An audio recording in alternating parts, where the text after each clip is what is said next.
उस होलिका का असली नाम तो लाओ, जिस होलिका का नाम विष्णु पुराण में डूंडा लिखा है। क्या नाम लिखा है? डूंडा। होलिका का असली नाम लिखा है विष्णु पुराण में डूंडा। इसलिए आज भी होली में लकड़ी नहीं जलाई जाती, मोटे मोटे ढूंढ जलाए जाते हैं, क्योंकि उसका नाम डूंडा है। और डूंडा बैठी अग्नि में, भतीजे को गोदी में लेकर बैठ गई। उसके पास में एक ब्रह्मा जी की चादर थी, जिसको ओढ़ कर बैठ जाती थी तो आगी में जल नहीं सकती थी। डूंडा ने देखा चारों तरफ से आगी लग गई, मेरा भतीजा जल जाएगा। तो बुआ को लगा मेरा भतीजा जल जाएगा। बुआ वो होती है जो दुआ देती है, बुआ कभी बद्दुआ नहीं देती है। और डूंडा ने अपनी चादर को उतारा, आगी चारों तरफ से लग गई। बुआ को लगा मेरा भतीजा जल जाएगा, तो अपनी चादर उतार कर अपने भतीजे पे डाल दी, और बुआ खुद जल गई पर अपने भतीजे को नहीं जलने दिया। ये कथा है, पर लोगों ने उसको पूरी पलट दिया, पूरा पलट दिया। बुआ कब जलाई अपने भतीजे को? आप में से इतनी सारी बुआ बैठी हैं, कभी अपने भतीजे को अपशब्द कहा? कभी अपने भतीजे को श्राप दिया? कभी अपने भतीजे को बद्दुआ दी? नहीं। जब भी बोलती हो मेरा भतीजा खूब फले फूले, भगवान कृपा करे मेरे भाई जैसा नाम कमाए, मेरा भैया कितना नाम कमाता वैसा मेरा भतीजा नाम कमाए, तो भतीजे को चाहिए जब बुआ घर में आए तो अपने मम्मी पापा से कहना, पापा मम्मी 2 साड़ी देना, क्योंकि अब मेरी नौकरी लग गई है, मैं कमाने लगा हूं, मैं कमा रहा हूं, इसलिए मम्मी एक काम करना, 1 साड़ी पापा देंगे अपनी बहन को और 1 मैं दूंगा अपनी बुआ को। तो मम्मी कहेगी तू अपनी बहन को देना, बुआ को क्यों दे रहा है? तो कह देना अगर आज मैं दूंगा तो उसके भी भतीजे उसको देंगे। ये हमारे यहां क्रम चालू होना चाहिए।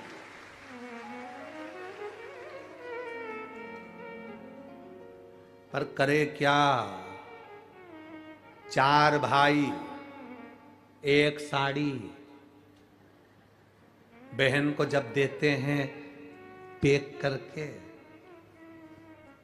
पूरी पैकिंग,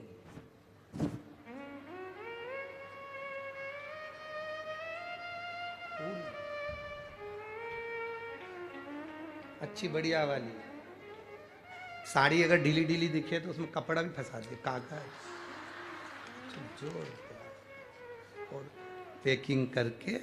और 4 भाई 1 साड़ी, चारों भाई राखी बंधवाने के बाद ऐसे हाथ लगा के देते हैं जैसे पूरे पुणे की प्रॉपर्टी दे रहे हो, पूरे पुणे की प्रॉपर्टी।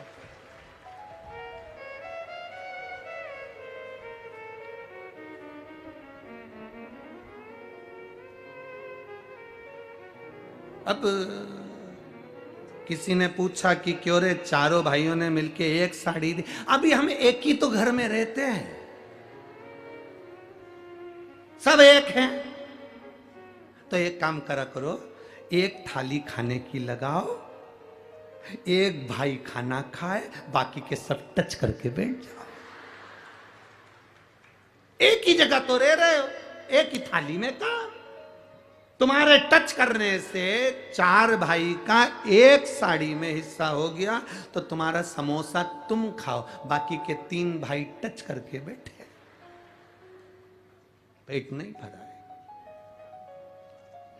अपने को क्या करना? अपन तो अपनी साड़ी ओढ़ो दादा, अब करो क्या उसको, चित्त क्या, विचार करिए जरा, भरोसा। अपने भतीजा कहे नहीं देव, बहन बेटी को देने से कभी घटता नहीं है, कभी नहीं घटेगा, जिंदगी भर नहीं घटेगा। क्या घट रहा है? शिव को दिया कभी नहीं घटता, संत को दिया कभी नहीं घटता, और बहन बेटी को दिया, गौ माता को दिया, कभी नहीं घटता, कभी नहीं घटता।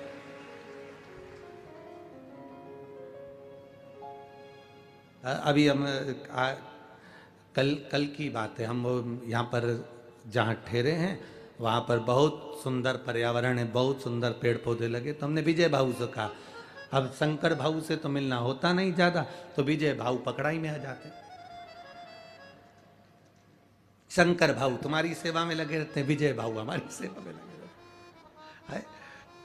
अब और वो लक्ष्मण भाऊ के जितने बच्चे हैं वो भी तुम्हारी सेवा में लगे रहते, तो फुर्सत। अब वो विजय भाऊ से हमने कहा, भाऊ ये तुम्हारे यहाँ पेड़ पौधे बहुत अच्छे लगे हैं और हमने सुना है कि तुम पेड़ पौधे बहुत अच्छे लगाते हो, तो एक काम करो ना, कुबेर भंडारी ने तुमको बुलाया है कुबेरेश्वर धाम, थोड़े पेड़ पौधे वहां भी ना लगा दोगे?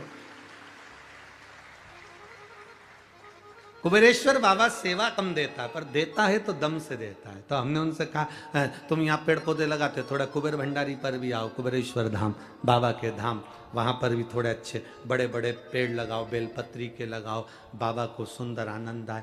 छोटा मोटा अब इतने बड़े बड़े पौधे लगा देते हैं तो वो जो माता कंकर शंकर की पूजन करने आती है वो पेड़ पौधे ही उठा के ले जाती है। तो हमने उनसे कहा कम से कम 15-15, 20-20 फीट का पेड़ लेकर और कम से कम कुबेरेश्वर धाम पर लगा, थोड़ा बड़ा तो लगाओ। अब वहां पर जो वृक्षारोपण करने आते हैं वो उसी में कहा ले, जैसे एक नेताजी एक बगीचे में पौधा लगा के जाते हैं, तीसरे दिन बकरी छार जाती है। तो करो क्या इतना छोटा सा पौधा का, बड़े बड़े लाओ। तो तुम लगा सकते हो कि मां पन पे थोड़े दिन अपने घर पे उसको बड़ा करो तो लाओ।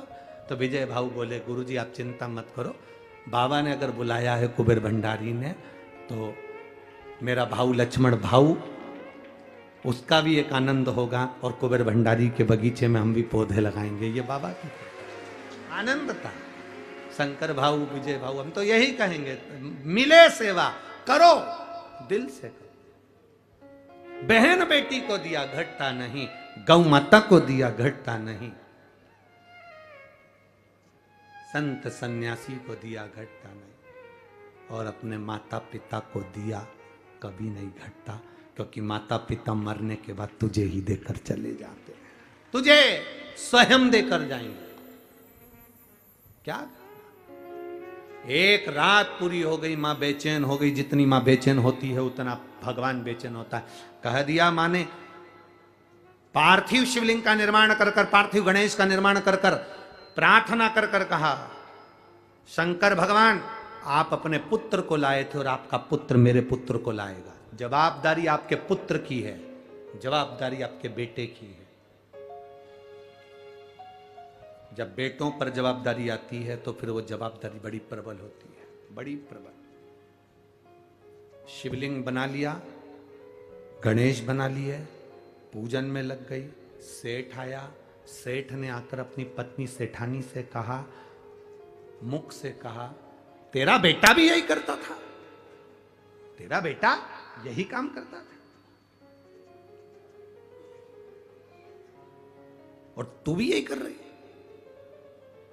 ये माता के गर्भ के संस्कार है, ये हमारे संस्कार हमारे बच्चों में आते हैं।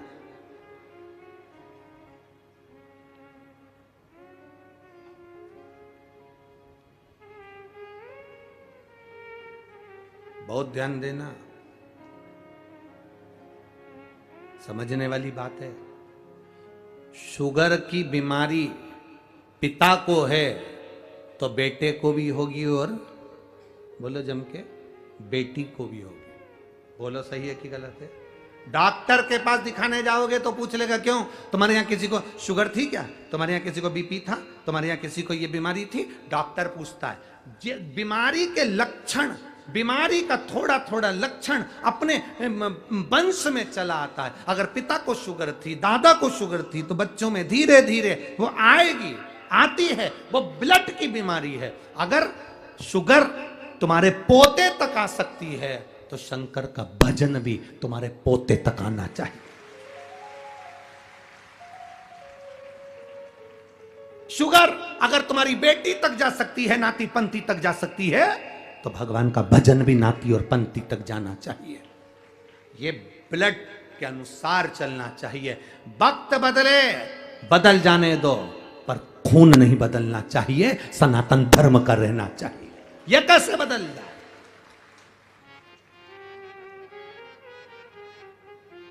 अपना रक्त नहीं बदलना चाहिए। लोग कहते हैं अरे तुम्हारे सनातन धर्म में, तुम्हारे हिंदू धर्म में, तुम्हारे सनातन धर्म में क्या रखा है? जबरदस्ती के ढोंग प्रपंच लगा कर बैठे हो।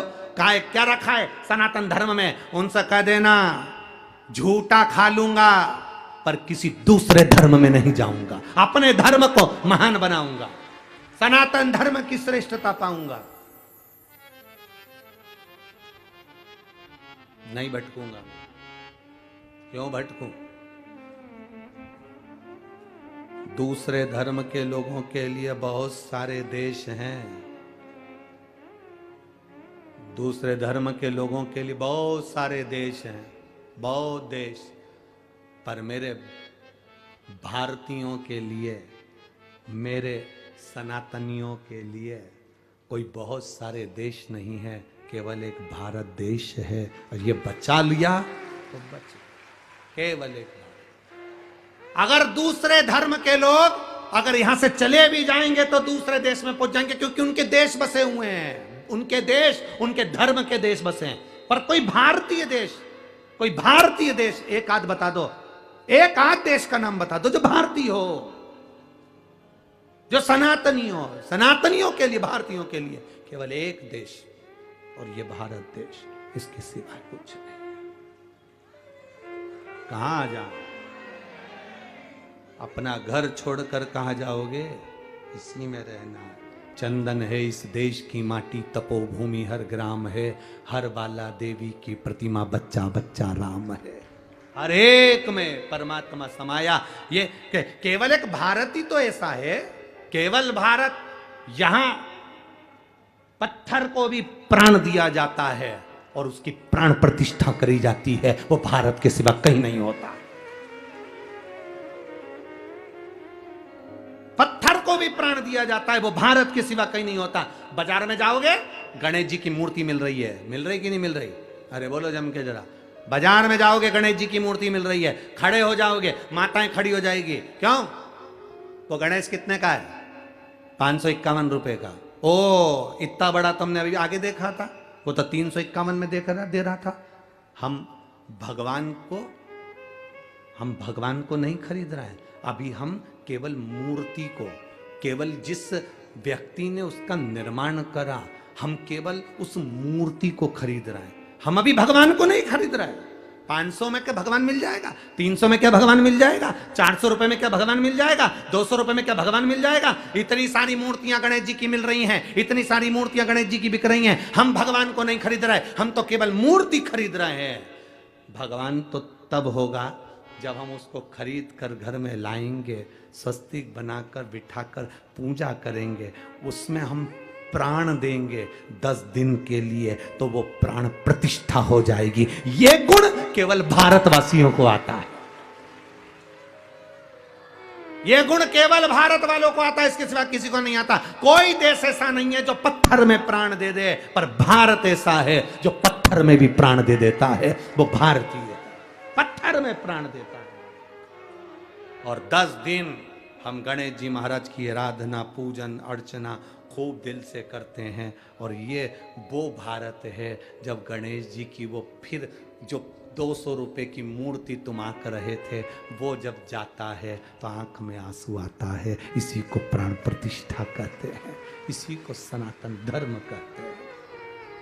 ये सनातन धर्म जब वो जाता है तो दिल रोता है।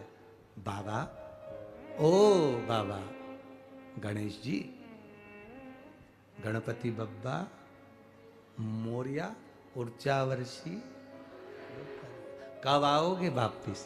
फिर दिल रोता है। 10 दिन में बच्चे रोते, परिवार रोता। कहां ले जा रहे? विसर्जन, विसर्जन। प्राण दे दिए। ये भारत का मूल तत्व है।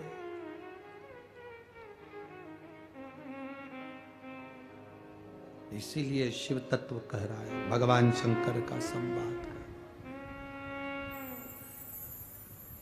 ओगरदानी का सुंदर भाव कर रहा शिव तत्व।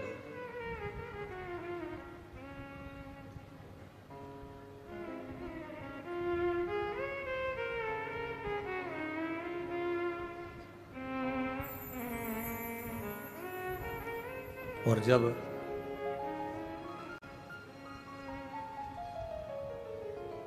बल्लाल की मां ने मांगा, गणेश जी महाराज पहुंचे। विश्वास दृढ़ी था ना। अब ये नहीं कहा कि शंकर जी तुम जाना, तुम्हारा बेटा मेरा बेटे को लाएगा। तुम्हारा बेटा मेरे बेटे को लाए, और मेरा बेटा नहीं है वो भी तुम्हारा ही है।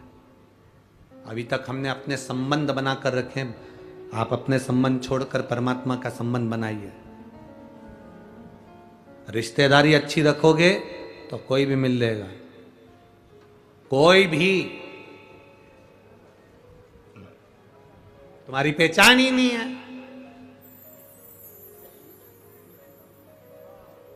तुम्हारी पहचान नहीं।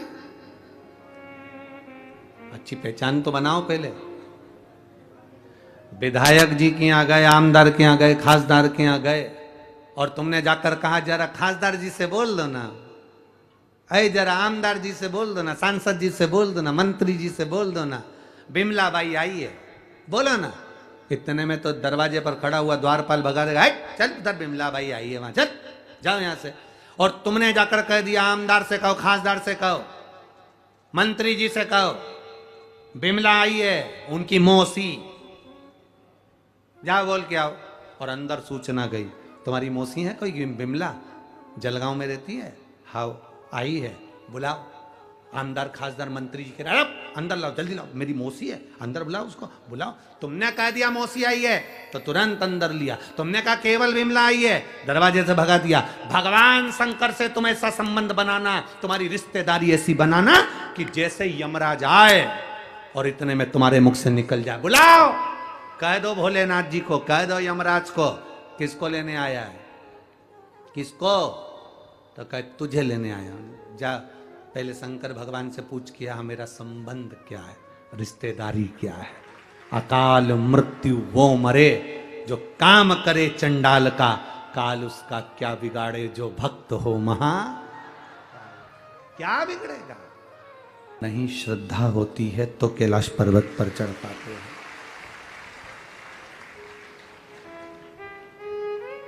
स्पर्धा और श्रद्धा में बहुत अंतर है।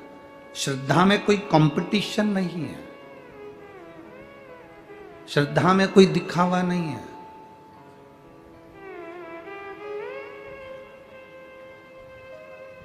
जब व्यक्ति स्पर्धा करता है, कहीं प्रतियोगिता में जाता है, तो वहां दिखावा भी होता है, कंपटीशन भी होता है, और वो आगे बढ़ने की एक होड़ लगी रहती है। कल आपको कथा में कहा था, शंकर जी के मंदिर में जाना तो दिखावा नहीं करना, शिव के मंदिर में जाना तो दिखावे से परे रह जाना। शंकर भगवान को तुम्हारा कंपटीशन से मतलब नहीं है कि तुम कितने लोटे जल चढ़ा रहे हो, कितना भोग लगा रहे हो, कितना दुर्बा चढ़ा रहे हो, कितनी बेलपत्री चढ़ा रहे हो, कितना सामान तुम शंकर जी को दे रहे हो। उससे शिव जी प्रसन्नता का भाव नहीं रहता। तुम्हारी स्पर्धा से माउंट एवरेस्ट पर चढ़ा जा सकता है, पर स्पर्धा से, प्रतियोगिता से कैलाश पर्वत पर नहीं चढ़ सकते। कैलाश पर्वत पर चढ़ना शिव को प्राप्त करने के लिए स्पर्धा नहीं, तुम्हारे भीतर की श्रद्धा जितनी प्रबल होती जाएगी उतना परमात्मा तुम्हारे करीब आता चले जाएगा।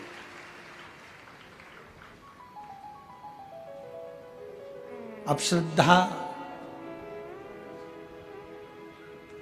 विश्वास, भरोसा हम कहां से प्रकट करें?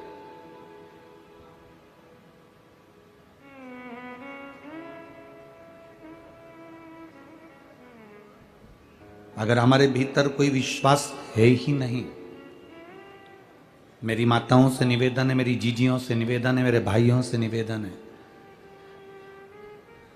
जिस कन्या के साथ में तुम्हारी शादी हुई है वो तुम्हारी धर्म पत्नी बनी है,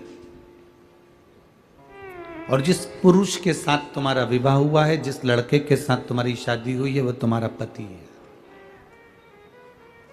अब दोनों के रहने में, दोनों के साथ चलने में सबसे प्रबल है तुम्हारा विश्वास,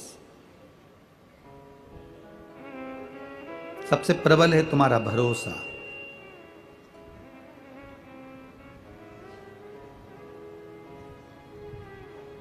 पत्नी मोबाइल पर किससे बात कर रही है, पति मोबाइल पर किससे बात कर रहा है, अगर पत्नी पति पर भरोसा रखती है और विश्वास रखती है, तो पत्नी, पति किसी से भी बात कर रहा है, अगर तेरा विश्वास पक्का है, तेरी दृढ़ता पक्की है, तो ये मानकर चलना कि तेरा पति तेरा ही रहेगा, वो कितना भी भटक कर आ जाए। हम अगर विश्वास को तोड़ देते हैं, भरोसे को तोड़ देते हैं, तब पत्नी और पति में विभाजन हो जाता है और पति गलत मार्ग पर जाने लगता है। फिर पत्नी भी अपने बच्चों को, अपने पति को समय नहीं दे पाती है, वो अपने ऑफिस में, अपने कार्य में लग जाती है, क्योंकि विश्वास नहीं है दोनों में भरोसा नहीं है, दोनों में दृढ़ता नहीं। एक विश्वास की एक बात यहां पर आई है पत्र में।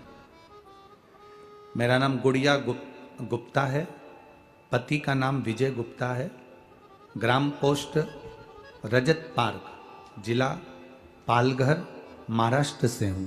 कहीं बैठी हो तो हाथ हिला सकती हैं। आप ही हैं? दोनों हाथ हिला दो एक बार वापिस। हाँ, ऐसे हिला दो। गुरुजी, मेरे बाबा का मैं क्या गुणगान करूं। मेरे पति 20 साल से दारू पीते थे।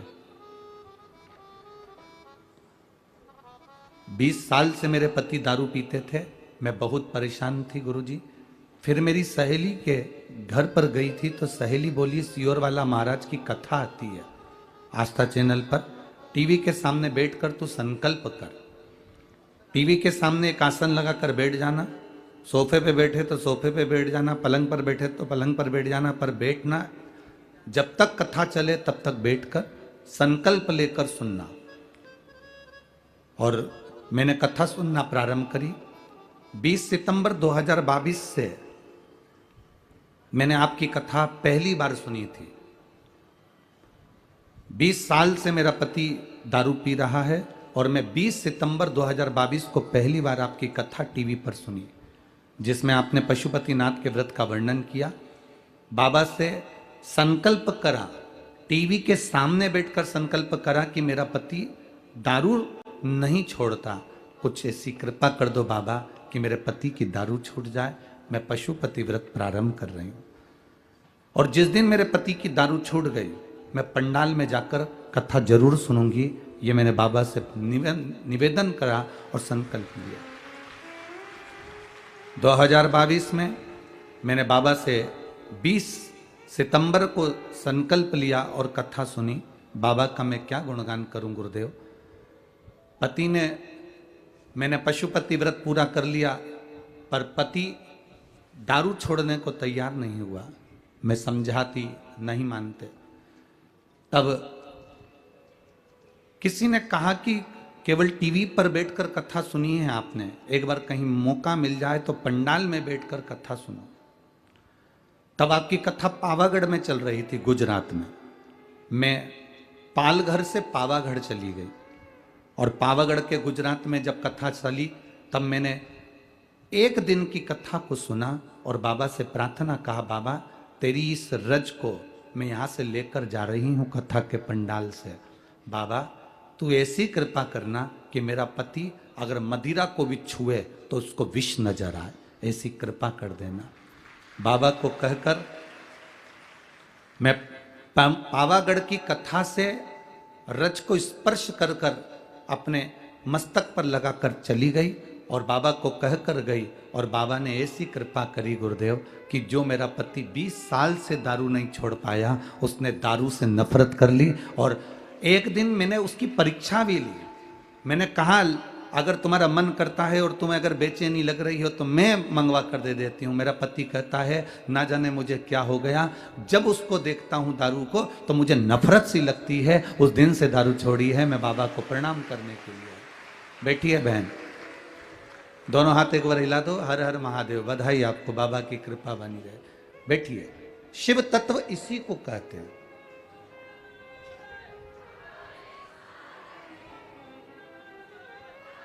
शंकर की करुणा, शंकर की उदारता, शंकर की दया इसी को कहते हैं। आप किस भाव से आए हो, हमको नहीं मालूम है कि तुम्हारे दिल में क्या चल रहा है, तुम्हारे हृदय में क्या चल रहा है।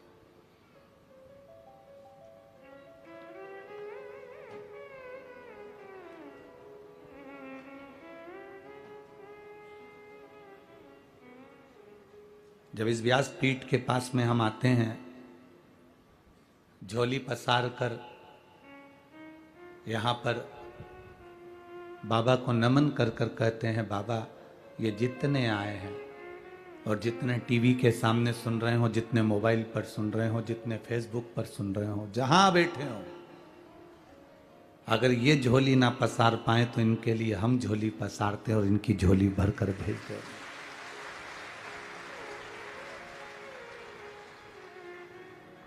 आप दिल से अगर उसको पुकार रहे हो, आप दिल से उससे निवेदन कर रहे हो, तो वो दिल से सुनता है।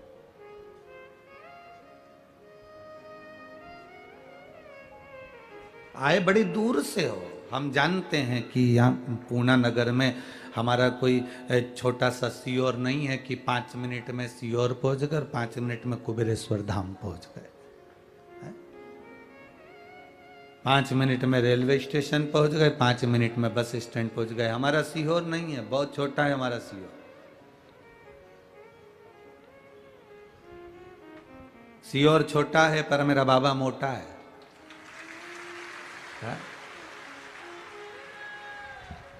वो कुबेर भंडारी बड़ा मोटा है। हो तो ये पुणे है, और पुणे के अंतर्गत, मुंबई के अंतर्गत कोई भी जगह छोटी नहीं होती। थोड़ा दूर रेलवे स्टेशन दूर, बस स्टैंड दूर, हॉस्पिटल दूर, तो कहीं कोई कार्य दूर, बहुत दूर दूर सब बसे हुए होते हैं। तब जाकर तुम एकत्रित होते हो, यहाँ आए हो, टाइम निकाल कर पहुंचे हो।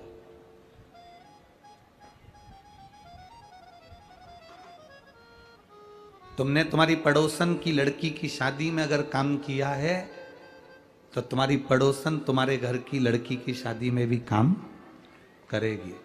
तुम अगर यहां तक आए हो तो वो भी तुम्हारे दरवाजे तक पहुंच ही जाएगा, भले दूर हो, कितना भी दूर हो, वो पहुंचेगा।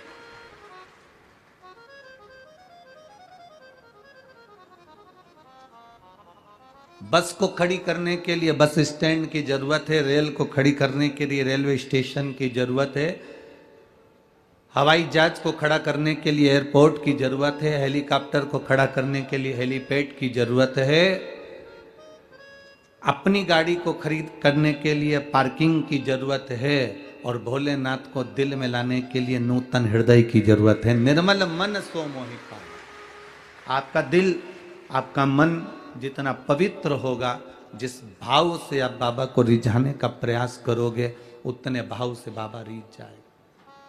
अष्ट विनायक में तीसरे नंबर के विनायक हैं बल्लालेश्वर विनायक। बल्लालेश्वर विनायक जो तीसरे नंबर पर हैं, ये हमारी विश्वास की दृढ़ता को प्रबल करने वाले। एक सेठ और एक सेठानी, जिनका बेटा बल्लाल,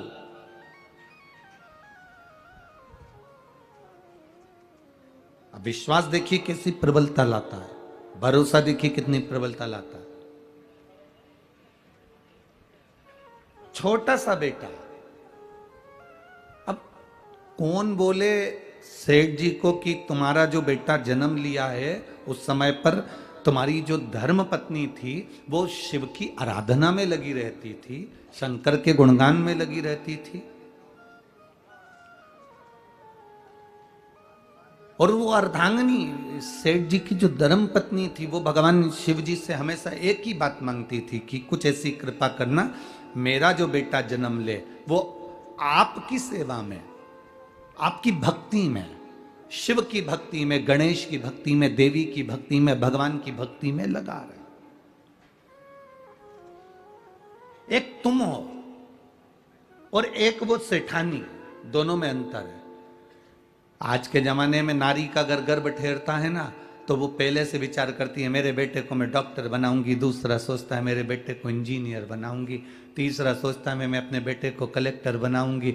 है आज के ज़माने में इस पढ़ाई के चक्कर में लोग इतनी कंपटीशन में पड़ गए हैं, इतना टेंशन में पड़ गए हैं। हाँ, जितने यहाँ बैठे हो, ये तुम जितने बैठे हो ना, ये तुम और जितने आस्था चैनल पर कथा सुन रहे हैं और जितने फेसबुक यूट्यूब पर कथा सुन रहे हैं, आप में से सबसे पूछो आप अपने बेटे को क्या बनाना चाहती हो। तो कोई कहेगी इंजीनियर, कोई कहेगी सीए, कोई कहेगा डॉक्टर, कोई कहे कलेक्टर, कोई कहे एसपी, कोई कहेगा डीएसपी, कोई कहेगा ये, कोई कहेगा वो। इतने बैठे हो, आप में से एक आज तक नहीं बोला कि मैं अपने बेटे को संत तुकाराम बनाऊंगी, कि ज्ञानेश्वर बनाऊंगी, कि मैं अपने बेटे को मुक्ताई बाई बनाऊंगी, कि मैं अपने बेटे को स्वामी विवेकानंद बनाऊंगी, कि रामकृष्ण परमहंस बनाऊंगी, कि मीरा बनाऊंगी।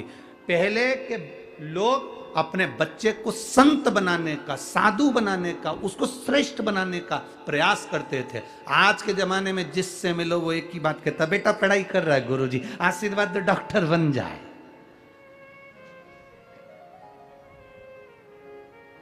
बेटी पढ़ाई कर रही है गुरुजी, आशीर्वाद दो इंजीनियर बन जाए। बेटा पढ़ाई कर रहा है गुरुजी, आशीर्वाद दो सीए बन जाए। एक भी नहीं आता हमारे पास में कि जो कहे मेरा बेटा संत तुकाराम जैसा बनने का प्रयास कर रहा है गुरुजी, आशीर्वाद दो कि हरि विठ्ठल के भजन में लग जाए।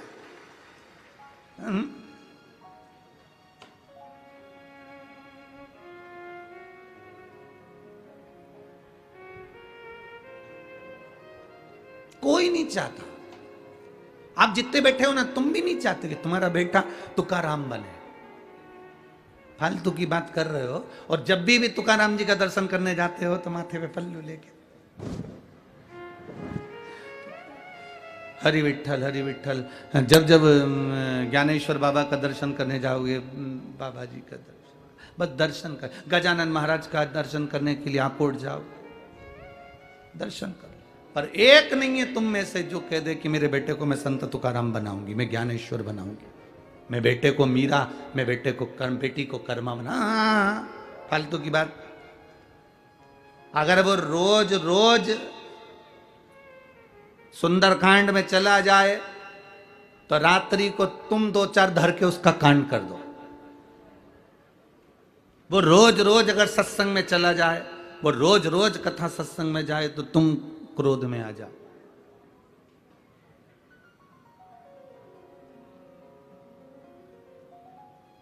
बड़ी बड़ी विडंबना है, बहुत विडंबना। सेठानी अपने गर्भ में जो बच्चा है, उस बच्चे को भगवान शिव जी की आराधना करते करते उनसे निवेदन करती है कि मेरा बच्चा आपकी सेवा में लगे, मेरा बच्चा आपके गणेश जी की सेवा में लगे, मेरा बच्चा माता रानी की सेवा में लगे, मेरा बच्चा संत सेवा में लगे। और सेठ जी को नहीं मालूम कि पत्नी भगवान की आराधना करते करते क्या मांग रही है।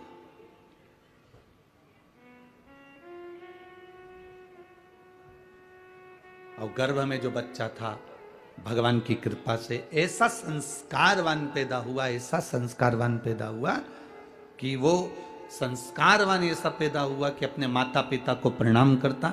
उसका नाम बल्लाले। तो वो बल्लाल अपने माता पिता को नमन करता, बड़ा हो गया, विद्याध्ययन करने गया, मन नहीं लगा क्योंकि उसका मन भगवान शंकर की और गणेश की आराधना में लगा।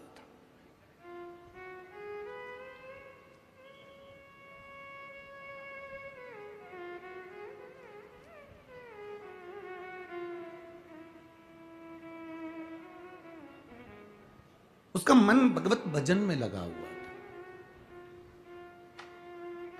दुनिया के सबसे ज्यादा संत अगर कहीं जन्म लिए हैं तो ये महाराष्ट्र की पावन धरा पर जन्म लिया।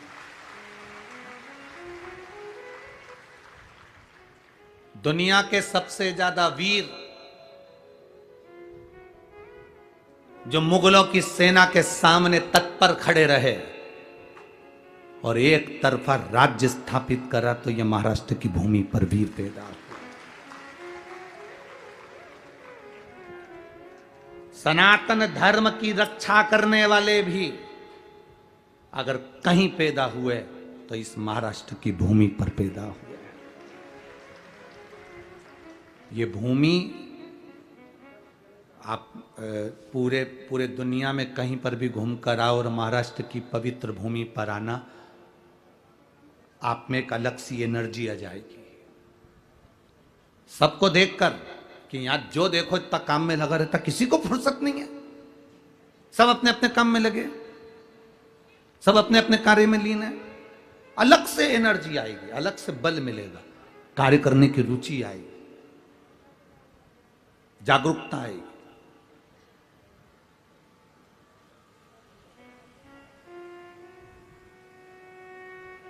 जो महाराष्ट्र का पानी पी लेता है वो 10 घाट का पानी नहीं पीता, एक ही घाट भारी है उसको। साधारण है।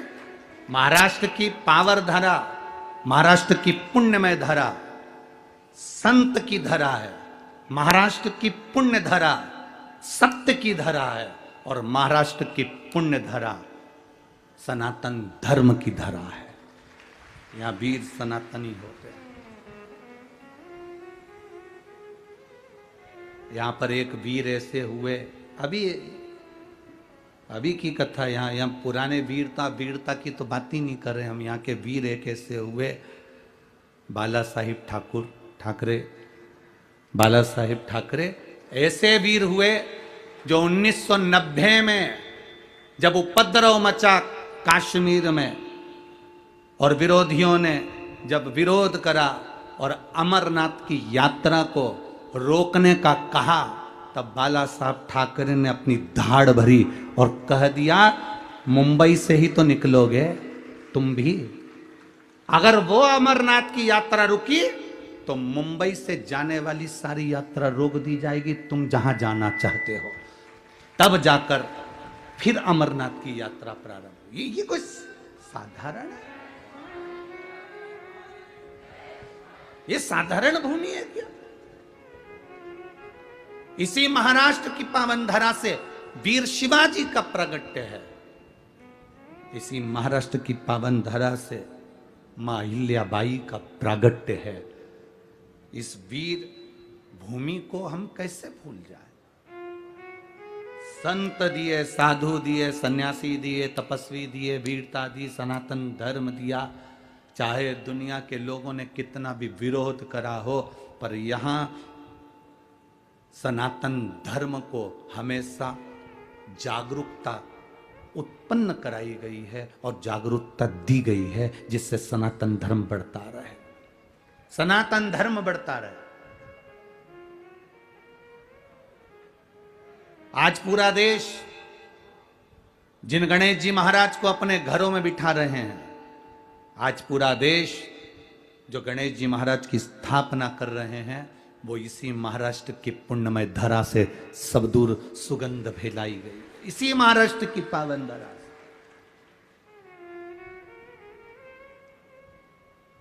बल्लाल ने माता के चरणों को प्रणाम करा, पिता के चरणों को प्रणाम करा, विद्या अध्ययन करने के लिए भेजा था, पर मन नहीं लगा क्योंकि वो भगवान की सेवा में लगा था।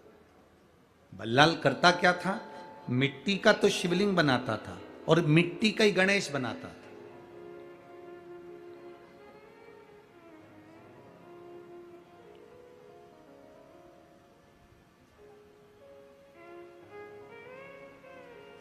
मिट्टी का गणेश बना रहे हैं, मिट्टी का शिवलिंग बना रहे हैं और उसकी आराधना कर रहे हैं, उसकी आराधना।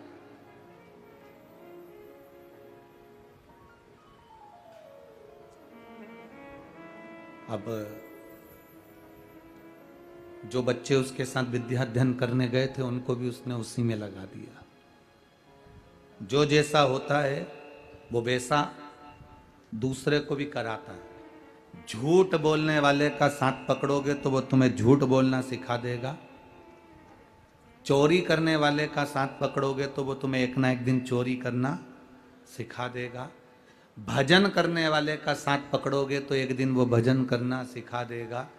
और सत्संग का साथ पकड़ोगे तो वो तुम्हें सत्संग करना सिखा देगा। ये उसके ऊपर आधारित है। आप साथ किसका पकड़ रहे हो, आप सानिध्य किसका कर रहे हो, आप किसका संग कर रहे हो, आप किसका साथ पकड़ रहे हो, आपके ऊपर निर्भर करता है। ये आपके ऊपर निर्भर करेगा। इसीलिए संगत का बहुत बड़ा अंतर पड़ता है। लिफ्ट से बिल्डिंग पर चढ़ना और पैदल पैदल बिल्डिंग पर चढ़ना, दोनों में क्या अंतर है? बोलो, जल्दी से बोलो। लिफ्ट से बिल्डिंग पर चढ़ना और पैदल पांव के द्वारा बिल्डिंग पर चढ़ना, दोनों में क्या अंतर है? अरे बोलो ना पूर्णा वाला, हमारे यहां तो उधर सीहोर में तो इतनी लिफ्टें भी नहीं है।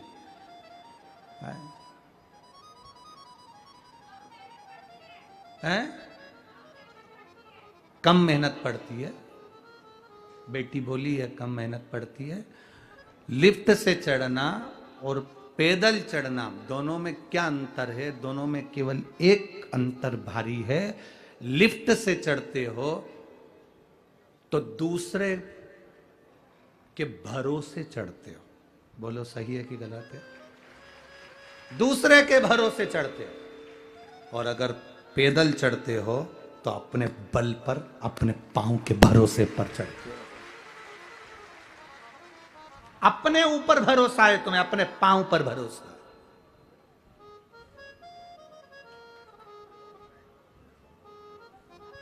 अपने भरोसे पर चढ़ रहे हो। 2 मंजिल मैं चढ़ जाऊंगी, तुम आओ लिफ्ट से, लिफ्ट की जरूरत तुम्हें, तुम आओ, मैं अभी पहुंचती हूं, अभी पहुंचती हूं मैं।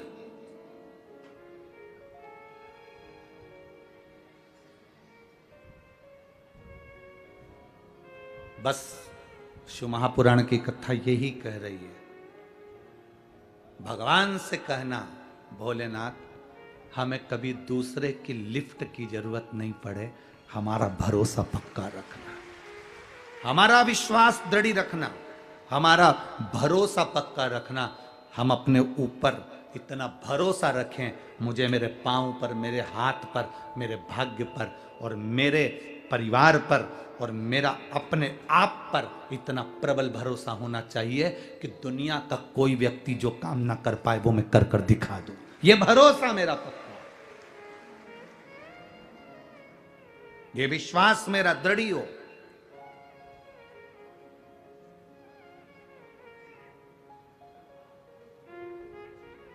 और बल्लाल के विश्वास बड़ा दृढ़ था, भरोसा बड़ा पक्का था। मेरी जीजियों और मेरे जीजाओं और जितने यहां बैठे हैं और जितने टीवी पर कथा सुन रहे हो, आप सबसे कहेंगे शरीर कमजोर पड़ जाए चल जाएगा, उसमें कोई टेंशन मत लेना कि मेरा शरीर कमजोर हो गया। शरीर कमजोर हो जाए चल जाएगा, पर अपने मन को, अपने दिल को कभी कमजोर मत होने दे। शरीर अगर कमजोर हो गया चलेगा, कोई दिक्कत नहीं है। बीमारी आई, शरीर कमजोर हो गया, पर बीमारी आने पर तुम्हारा दिल कमजोर नहीं होना चाहिए। बड़ी से बड़ी बीमारी में भी अगर शरीर बेकार भी हो जाए तो दिल पक्का रखना कि मैं ठीक होकर मानूंगी, यह मेरा विश्वास है। शरीर कमजोर होने से कोई टेंशन मत लो, पर मन कमजोर मत होने देना, दिल कमजोर मत होने देना। व्यक्ति कब टूटता है? शरीर से व्यक्ति जल्दी नहीं टूटता जो दिल से टूटता है, जो मन से टूटता है। यह कोरोना की बीमारी में जो आधे से ज्यादा मरे हैं ना, वो शरीर से नहीं मरे हैं। जो आधे से ज्यादा मरे हैं उनका दिल टूट गया था, मन टूट गया था। अब कोरोना हो गया, बच पाऊंगा कि नहीं बच पाऊंगा, अब मैं हॉस्पिटल में जा रहा हूं, मैं एम्बुलेंस में बैठकर हॉस्पिटल जा रहा हूं, अब बचूंगा कि नहीं बचूंगा। उनका दिल कमजोर हो गया, मन कमजोर हो गया। शरीर कमजोर होता ना तो चल जाता। और कई कई ऐसे भी हैं, इसी मंडप में बैठे हैं, इन्हीं पंडालों में बैठे हैं, जिनकी उम्र 65 साल 70 साल। कोरोना हो गया, चले भी गए, हॉस्पिटल भी गए, पर घर के लोगों से कह के गए तुम टेंशन मत लो, ऐसा कई कोरोना निकल गया, चिंता मिंता मत करना, आऊंगा वापस।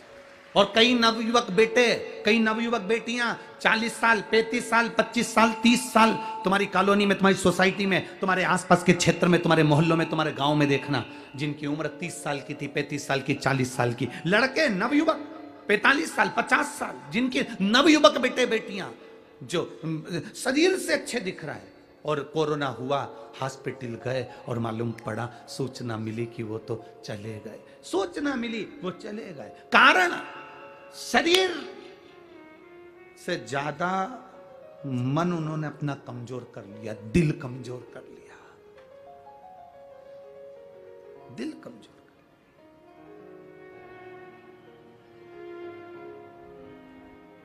कई कई छोरा छोरी हमसे मिलने के लिए आते हैं, लड़का लड़कियां, बेटा बेटियां। कोई कहता है मेरे को बड़ा धोखा मिला गुरुजी, मैं बहुत दुखी हूं, मुझे धोखा मिला गुरुजी, मैं बहुत दुखी हूं। तो हमने कहा दुखी हो तो करोगे क्या ये बताओ। अब जिसने धोखा दिया वो तो आराम से पर्स टांग के पेंटिंग मेंटिंग करके पूरा जोरदार आराम से घूम रही, और तू रो रो के मर जा रहा, इससे होगा क्या। हमारा निवेदन है तुम शरीर से टूट गए चलेगा, पर दिल से मत टूटो। अगर लगे कि कोई धोखा दिया है तो महादेव के चरणों में जाकर बैठना प्रारंभ करो, जाओ ना। शिव तत्व को क्यों नहीं प्राप्त कर, एक पत्र आया है,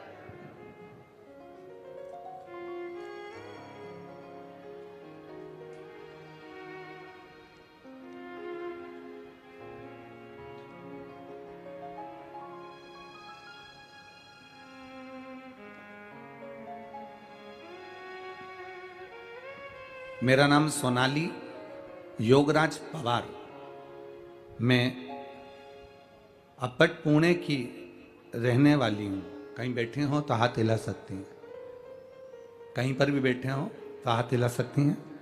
मेरा नाम सोनाली योगराज पवार है, मेरा मोबाइल नंबर ये है, मैं अपट पुणे की रहने वाली हूँ। एक लोटे जल का क्या वर्णन करूँ, कहीं बैठी हैं क्या तो हाथ हिला दो। अच्छा यहाँ है, ठीक है, हाथ हिला दो बहन, ठीक है। एक लोटे जल का मैं क्या बखान करूं गुरुदेव, मैं लिख नहीं सकती।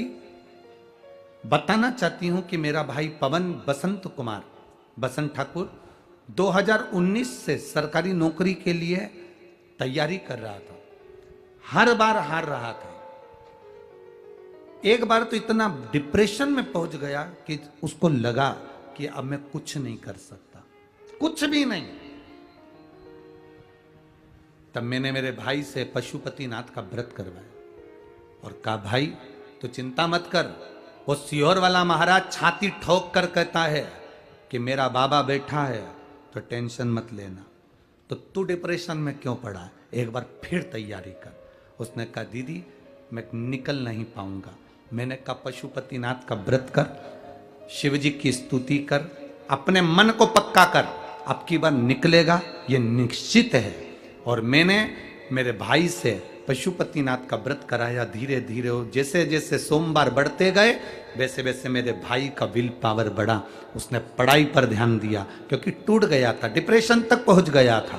तब आखिरी में बाबा की ऐसी कृपा हुई, 16 मई 2023 को मेरा भाई जो रेलवे का एग्जाम दिया था उस रेलवे के एग्जाम में निकल गया और भुसावल मध्य रेलवे में उसकी नौकरी लग गई। मैं प्रणाम करने के लिए, भुसावल मध्य रेलवे में मेरी उसकी नौकरी लग गई, मैं प्रणाम करती हूँ। ये शिव तत्व है। बैठिए बहन, एक बार बात हाथ हिला दो, हर हर महादेव। शिव तत्व की प्राप्ति इसी को कहते हैं, ये शंकर की प्राप्ति का केंद्र बिंदु है। क्यों हारे, शरीर कमजोर होगा चलेगा, पर दिल मन कमजोर मत होने देना। आप बूढ़े हो गए, आपका शरीर कमजोर हो गया, आप बुजुर्ग हो गए, शरीर कमजोर हो गया, आप बीमार हो गए, शरीर कमजोर हो गया, आप शरीर से टूट गए। सब ने कहा मौसी जी कितनी कमजोर दिख रही हो, मामा जी कितने दुबले दिख रहे हो। उनसे कह देना ये शरीर पर मत जाना, शरीर कमजोर हुआ है। पर सियोर वाला महाराज कहता आया है दिल मन कमजोर मत होने देना, दिल से मजबूत बने रहना। अभी और मेरी जिंदगी है, अभी और मैं जीऊंगा, अभी और मैं मेहनत करूंगा और मैं विजेता पाऊंगा। कैसे टूट जाए।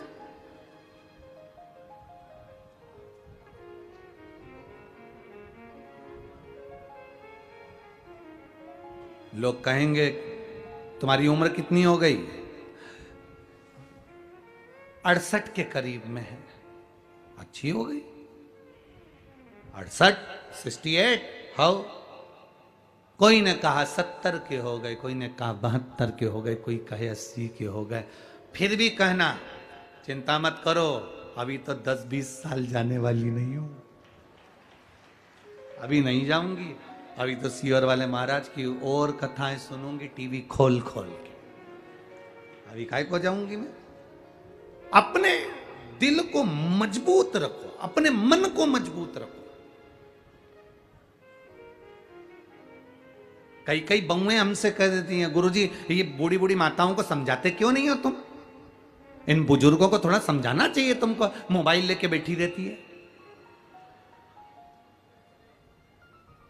और जितना तो हमको चलाना नहीं आता उतना बूढ़ी अम्मा को आता।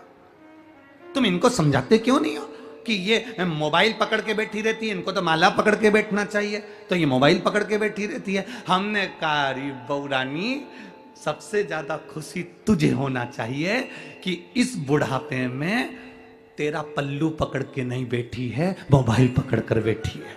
तुम्हें खुशी होना चाहिए, प्रसन्नता होना चाहिए, उसमें कोई दिक्कत नहीं है। भजन में लगी है ना, मोबाइल पकड़कर भी भगवत भजन कर रही होगी, कुछ अच्छा देख रही होगी, उसका ज्ञान बढ़ेगा, उसकी विद्वत्ता बढ़ेगी। फालतू का टेंशन तो नहीं दे रही ना। पहले के जमाने में सास बहू की लड़ाई होती किस बात की थी? बुजुर्ग अवस्था बढ़ती जाती थी, सास को लगता था कि मैं जितना काम करती हूं बहू मेरे बराबर पर काम करे। बहू को लगता था मैं नई नवेली आई हूं और सास मुझे नौकरानी की तरह काम करवा रही है। लड़ाई विवाद चालू हो जाता था, घर टूट जाता था। टूटना नहीं है हमको। हां, मेरा माताओं से निवेदन है, अगर आप मोबाइल पकड़ते हो, जितनी देर तुम मोबाइल देखते हो उससे आधा, अगर 3 घंटा मोबाइल देखते हो तो कितना घंटा? 1.5 घंटा। जितना घंटा तुम मोबाइल देखते हो उससे आधा, और आधे से भी आधा बस तुम भगवान का भजन कर लिया करो तो तुम्हारा जीवन सार्थक हो जाए। बहुत है उतना।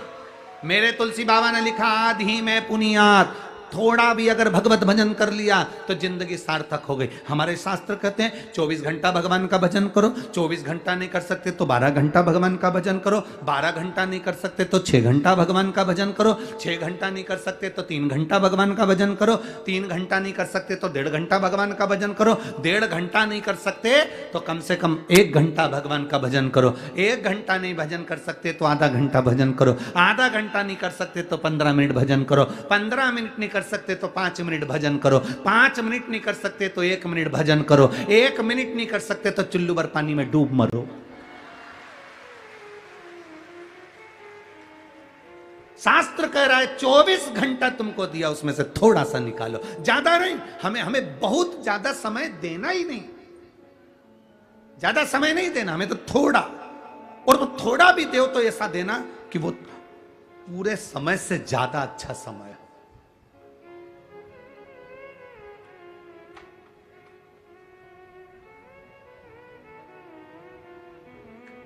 हम कभी नहीं कहे, आज तक इस व्यासपीठ से तुम्हें कभी नहीं कहा कि तुम पूरे दिन मंदिर में जाकर बैठ जाओ, नदी के तट पर जाकर बैठ जाओ, तीर्थ में जाकर बैठ जाओ, या तुम 24 घंटे मंदिर के अंदर बैठे रहो। हमने कभी इस व्यासपीठ से नहीं कहा कि तुम 24 घंटे माला पकड़ कर बैठे रहो, तुम 24 घंटे भगवान का भजन कर। हमने कभी नहीं कहा, और कभी ना कहने वाले तुमसे कि तुम 24 घंटे भगवान का भजन करो।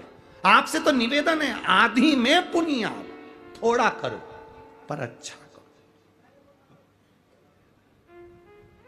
1 लोटा जल महादेव को समर्पित करने के लिए जाओ तो उसमें तुम्हारा पूर्ण समर्पण होना चाहिए, उसमें तुम्हारा दिखावा नहीं। मैं आई हूं, थोड़ी देर के लिए आई हूं, बाबा के पास आई हूं, अपने दिल की बात कहने के लिए आई हूं। एक क्षण के लिए भी जाओ तो पूर्ण समर्पित होकर। यहां आप लोग आए हो, शिव महापुराण की कथा सुनने के लिए लाखों की संख्या में पहुंचे हो। बाहर डिवाइडर पर बैठे हो, रोडों पर बैठे हो, पंडालों में बैठे हो, बाहर पेड़ों के नीचे बैठे हो, दुकानों में बैठे हो। यहां पहुंचे हो तो तुम पूर्ण समर्पण के साथ बैठे हो, पूर्ण समर्पण के साथ। जिसका समर्पण नहीं होता वो यहां तक पहुंच ही नहीं पाता। कौन धक्के खाने आता?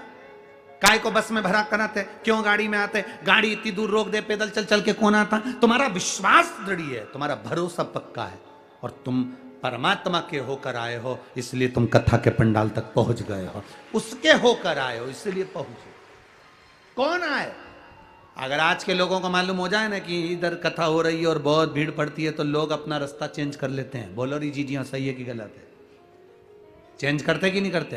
पर तुम एक ऐसे हो, तुम्हें मालूम है इतनी भीड़ पड़ रही है, तुम्हें मालूम है ट्रैफिक जाम हो रहा है, तुम्हें मालूम है निकलने में 2 घंटे लग जाएंगे, तुम्हें मालूम है टैक्सी मिलेगी, बस मिलेगी, कम मिलेगी, पता नहीं, तुम्हें मालूम है पानी गिरेगा, तुम्हें मालूम है भीड़ बहुत होगी, तुम्हें मालूम है कीचड़ भी पड़ रहा है, तुम्हें सब मालूम है, उसके बाद भी तुमने अपना रास्ता चेंज नहीं करा, उस रास्ते पर चलते रहे, चलते रहे, चलते रहे। 7 दिन तक इस भीड़ के रास्ते पर चलते चलते महादेव की कथा तक पहुंचे हो। जब तुमने अपनी मंजिल नहीं छोड़ी तो परमात्मा भी तुम्हारी मंजिल नहीं छोड़ेगा, ये निश्चित है। क्यों छोड़े वो? तुम अपनी मंजिल नहीं छोड़ते तो वो कैसे छोड़ सकता?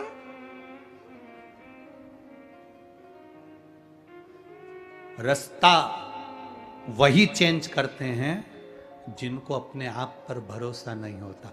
तुम्हें भरोसा था मैं जाऊंगी, ट्रैफिक कितना भी हो, कैसा भी हो, मैं कथा में पहुंचूंगी, ये पक्का।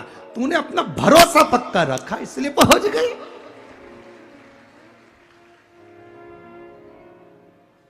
और कितनी बुजुर्ग बुजुर्ग माता बैठी हैं, कितनी जो 55 से ऊपर हैं, जरा हाथ उठाना, उठाओ जरा। बहुत सारे हो रहे, धर लो धर लो धर लो धर लो धर लो। और जो 35 से नीचे हो, 35 से जो नीचे हो, हाथ उठाओ जरा। बहुत हो, रख लो रख लो, धर लो, भगवान भला करे तुम सबका। अब ये 55 से ऊपर वाली इतनी अवस्था में तो बहुएं भी कह देती हैं, मम्मी क्या करोगी जाके, तुम इतनी भीड़ में क्या करोगी?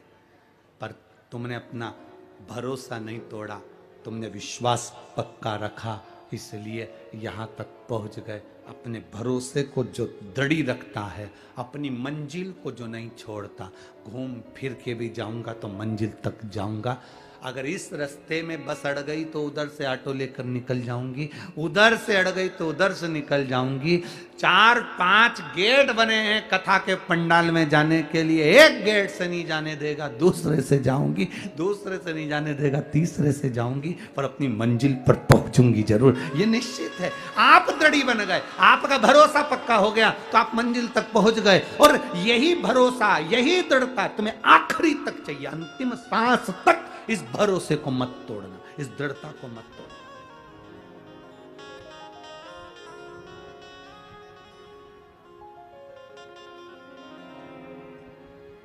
अंतिम सांस।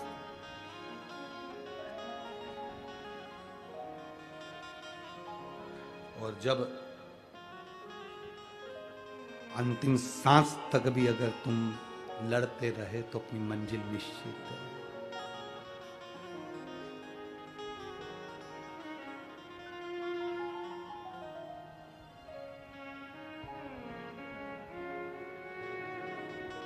कहे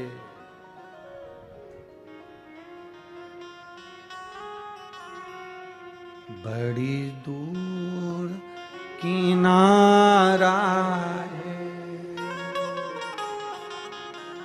कश्ती पुरानी है, भोले बाबा सुन भी लो ये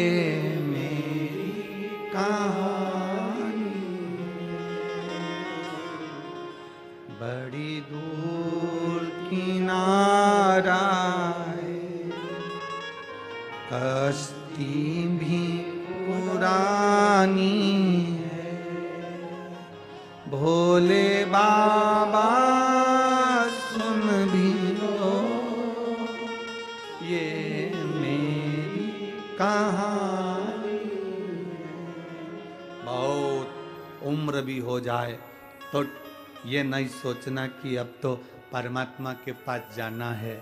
कई माताएं कहती अब तो मर जाऊं तो अच्छा, अब तो भगवान उठा ले तो अच्छा, अब तो भगवान ले जाए तो अच्छा। एक बूढ़िया थी, लकड़ी का काम करती थी, लकड़ी बीन के सिर पे रख कर बेचने जाती थी, बहुत थक जाती थी। जब जब थकती थी तब तब कहती थी भगवान अब तो तू उठा ले, मैं बहुत परेशान हो गई, उठा ले। एक दिन शंकर जी से पार्वती जी ने कहा ये रोज रोज कहती है उठा ले उठा ले, तुम जाते क्यों नहीं हो उठाने के लिए? शंकर भगवान बोले अब की बार बोलेगी तो उठा लाऊंगा। बुढ़िया ने फिर कहा मैं बहुत परेशान हो गई, अब मुझसे बनता नहीं, तू तो उठा ले। भगवान भोलेनाथ जी आ गए और उन्होंने कहा चल मैं तुझे उठाने को आया हूं। इतने में बुढ़िया बोली, मैं मेरी नहीं बोल रही थी, मैं तो कह रही थी लकड़ी का गट्ठा उठा ले।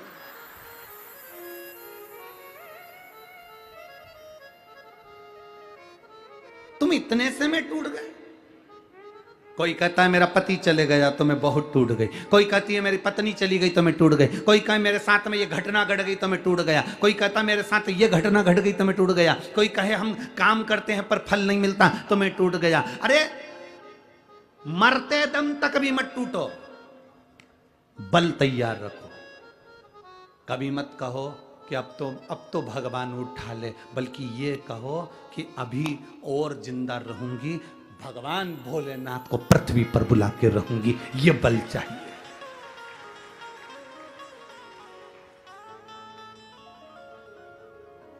ये बल अपने भीतर उत्पन्न करो ना। वो क्या कहते हैं, बुढ़ा तेरा, वो एक किसी ने कहा है बुढ़ा तेरा, कि हम कहां बुढ़े हुए?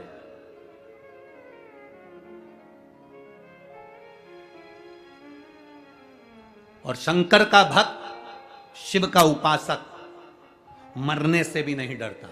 मौत को शिव का भक्त तो साथ लेकर चलता है, इसलिए साथ लेकर चलता है, शंकर का भक्त खुश होकर चलता है कि जिस दिन मर भी जाऊंगा उस दिन अगर ये चिता पर मेरी ये शरीर जल भी जाएगा तो भस्म तैयार हो जाएगी और वो भस्म शिव संभालेगा, इसलिए मुझे मरने से डर भी नहीं लगता। मृत्यु से क्या मतलब?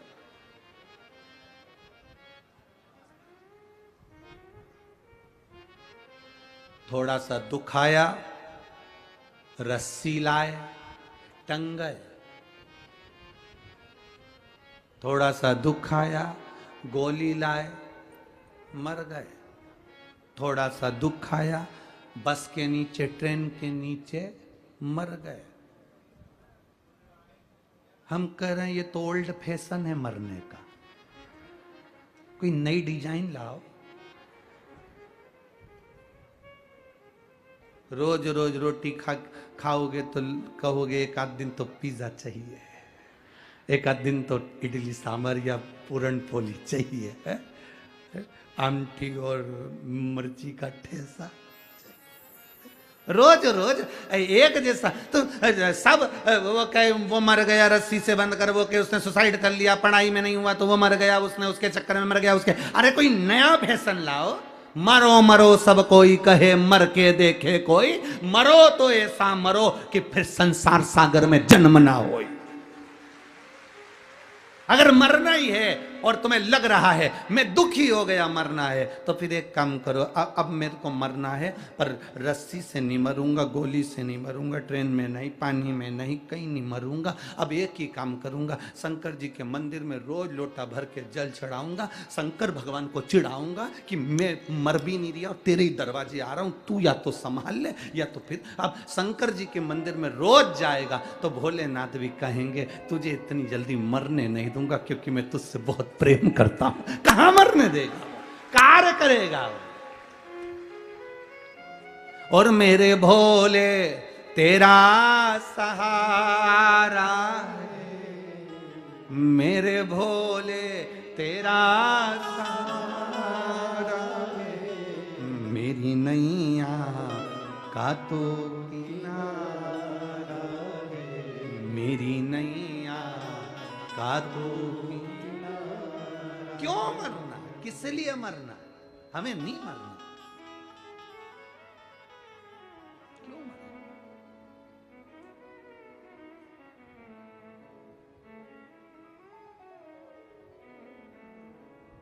कोई कितना ही कहे, हमें नहीं मरना। बिल्कुल दो तीन चीजें तो बिल्कुल पकड़ लो तुम जीजियो। मैं तुम्हारा निवेदन करूं तुम लोगों से, बिल्कुल सब भाई बहनों से निवेदन, बिल्कुल पकड़ लो इस चीज के। हमें चाहे कुछ भी हो जाए नहीं मरना।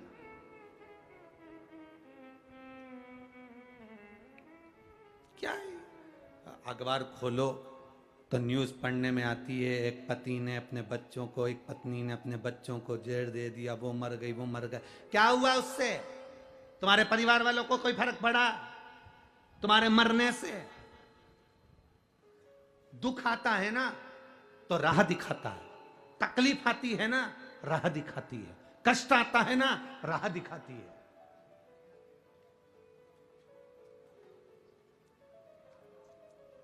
जब तक तपोगे नहीं तब तक निखरोगे नहीं। सोने के भी जेवर तप कर बनते हैं। सोने की कीमत में और जेवर की कीमत में अंतर हो जाता है। सोना अगर जितना रुपया भी तोला है, पर उसका जो जेवर बन जाएगा तो उसकी कीमत बढ़ जाएगी, क्योंकि उसमें कारीगरी करी गई है। तुम्हें अगर तपाया गया है, तुम्हें अगर दुख दिया गया है, तुम्हें अगर कष्ट दिया गया है, तो तैयारी रखना, तुम कीमती जेवर बनने वाले हो, जो परमात्मा तुम्हारे साथ में। क्यों मरना, किस लिए? दो चीजें पकड़ के रखो, कितना भी दुख हो नहीं मरना, जा। कर्जा भी हो गया ना, नहीं मरूं, जा। और अगर लड़ाई हो जाए तो मेरी जीजियों से निवेदन है, कभी लड़कर मायके मत जाना। छाती पे मुंह डालो, वहीं रहो, नहीं जाऊंगी। घर के लोग कितने ही कहते, जा अपने बाप के घर, नहीं जाऊंगी। जितना झगड़ा हो उतना चने की दाल गलाओ, पूरन पोली बनाओ, खा, नहीं जाओ। और अगर वो ज्यादा बोले कि तू जा, तो साथ में आमठी भी तैयार करो, नहीं जाओ, जा। और ज्यादा गुस्सा आए तो मिर्ची को कूट के ठेसा बना लो, पर मत जा, नहीं जाओ, जा। कहे तो जा अपने बाप के घर, जा अपने पिता के घर, नहीं जाऊंगी, जा। मेरी माताओं से निवेदन, आज घर जो टूट रहे हैं ना इसी बात के, तुम चले जाती हो मायके, मायके वाले तुमसे कह देते हैं अब मत जाना, कभी भी मत जा। अब हम उनको अदालत में देखेंगे, इसमें देखेंगे, उसमें देखेंगे। और बेटा और बेटी का घर टूट गया, वो अदालत में खड़े हैं, वो अदालत में पहुंच रहे हैं, अदालत में एक दूसरे का मुंह देख रहे हैं, इधर से ये भड़का रहा है, उधर से वो भड़का रहा है। मत जा, वही छाती पे रहे, नहीं जाऊंगी, जा। ये 20 साल अगर दारू पिया होगा तो इसमें पत्र में लिखा है जो बात तो हमने बोली नहीं है। जो पत्र में लिखी वो बात तो बोली ही नहीं, कि कितना बकते होंगे, कितने बोलते होंगे, कितने कहते होंगे, कितने 20 साल में कितना सहन करा होगा, जरा विचार करिएगा। हमने वो बात बोली नहीं है, कितना सहन करा होगा। रहो, संभालने का थोड़ा प्रयास करो, और जिस दिन तुम संभालना सीख गए,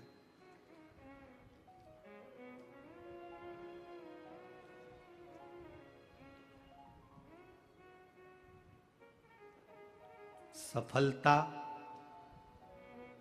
इश्क से नहीं मिलती है, सफलता रिस्क से मिलती है। अगर इश्क से सफलता मिल जाती तो बात दूसरी थी। सफलता तो रिस्क लेते हैं जब हम कंपटीशन में उतरते हैं, दुनिया का दबाव पड़ता है, टेंशन आती है, बहुत चिंताएं आती हैं, तब सफलता मिलती है। इश्क करने से सफलता नहीं मिलती, रिस्क लेने से सफलता मिलती है।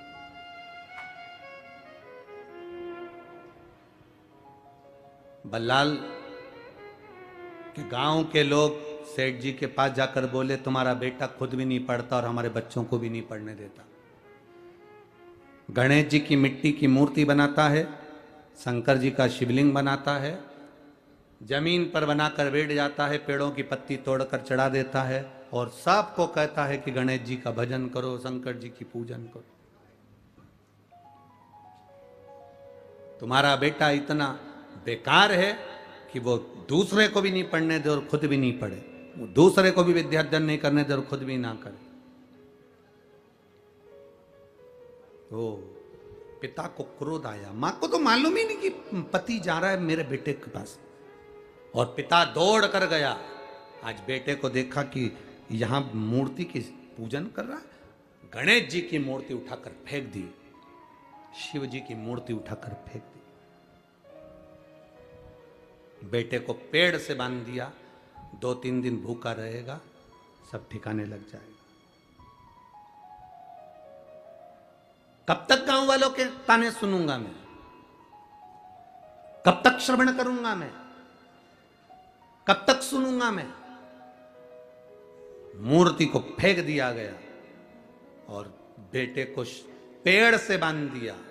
शाम होने लगी, सेठानी को अपने बेटे की याद आई। बल्लालेश्वर तीसरे नंबर के विनायक हैं अष्ट विनायक में, तीसरे।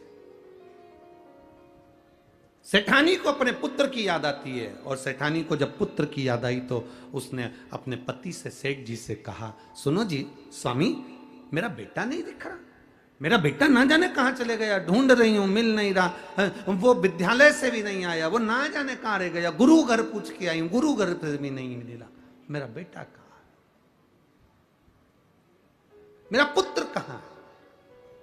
सेठ अपनी पत्नी को यह नहीं बता रहा कि मैं उसको पेड़ से बांध कर आ गया हूं।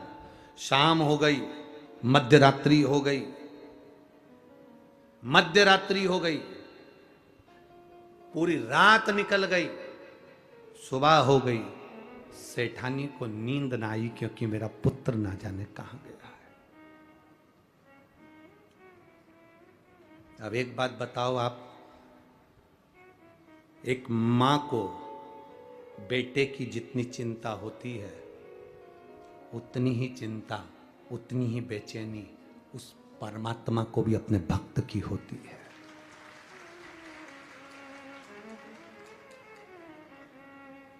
उतनी चिंता, उतनी बेचैनी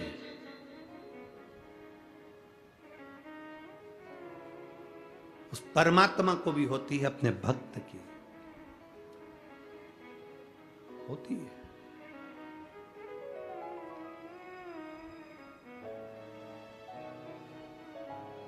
मिलन की आश उस परमात्मा को भी होती है, मिलन की आस उस परमात्मा को भी होती है। कैसे मिले मेरा वो भक्त? मां जितनी बेचैन हो रही है अपने पुत्र से मिलने के लिए, एक रात हो गई, रात बड़ी भारी निकलती है, जब बेटा नहीं दिखे, छोटा सा बेटा, मात्र 8 वर्ष की आयु जिसकी, और वो बेटा ना दिखे तो मां की हालत क्या होगी? पिता चैन से सो रहा है क्योंकि उसको मालूम है मैं बांध कर आया, उसको मालूम है मैंने पेड़ से बांधा, पर मां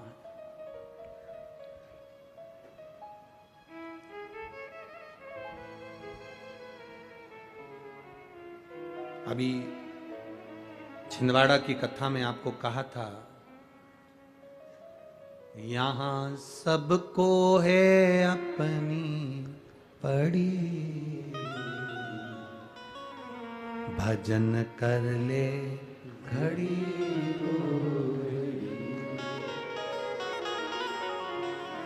यहाँ सबको है भजन कर ले।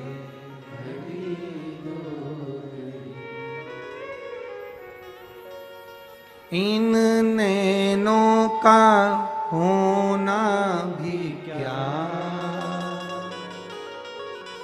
इन नैनों का होना भी क्या, जिन नैनों से, जिन आंखों से हमने भगवान का दर्शन ही नहीं किया तो उन नैनों से क्या फायदा?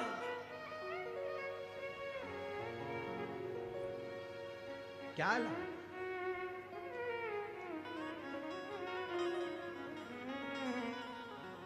मिले जो समय माँ बेचैन, पिता को मालूम था मैं पेड़ से बांध कर आया हूं, पूरा रात, सुबह हो गई। आज माँ किससे कहे कि मेरा बेटा नहीं मिलता, मेरा बल्लाल नहीं मिल रहा, मेरा बेटा नहीं मिल रहा।